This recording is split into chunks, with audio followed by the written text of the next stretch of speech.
खैबर शहर में काफ़ी वक्त खां ॾींहों ॾींहुं चोरियुनि में इज़ाफ़ो थियण लॻो।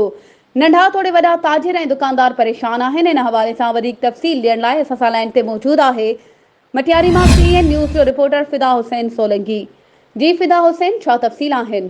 तव्हांखे आगाही ॾींदो हलां त खेबराणी थाणे अध में काफ़ी वक़्त खां ॾींहों ॾींहुं थींदड़ चोरियुनि जी इज़ाफ़े थियण बैदि ॾोहनि ऐं ॾोहारियुनि खे मुंझो ॾियण जे हवाले सां खेबराणी थाणे ते मुक़ररु थियल SHO तस्लीम अहमद बुरगड़ी, हेड महर रमज़ अली मिर्ज़त ऐं दुकानदारनि विच में गॾिजाणी थी गुज़री। गॾिजाणी में हाजी अब्दुल मेमन, सैयद इरफान अली शाह, वली मोहम्मद कमरानी, सरदार अकरम बलोच, निसार अहमद शौक़, फ़कीर रजब अली खेबर, मोहम्मद खान बच्चो, प्यारो बच्चो ऐं ॿिया पिणु शामिल हुआ। SHO तस्लीम अहमद बुरगड़ी चयो त राति जो खेबराणी पुलिस नफ़री गश्त कंदी आहे। हाणे जे लाइ खैबर ऐं आसपास रहंदड़नि खे इतलाह कजे त राति जो 12 बजे खां पोइ असांजी टीम पूरे खैबर शहर जो राउंड कंदी रहंदी। बिना कंहिं सबब जे राति जे वक़्त कंहिं होटल ते या कंहिं जाइ ते को बि माण्हू नज़र आयो उन जे ख़िलाफ़ सख़्त कार्रवाई कई वेंदी।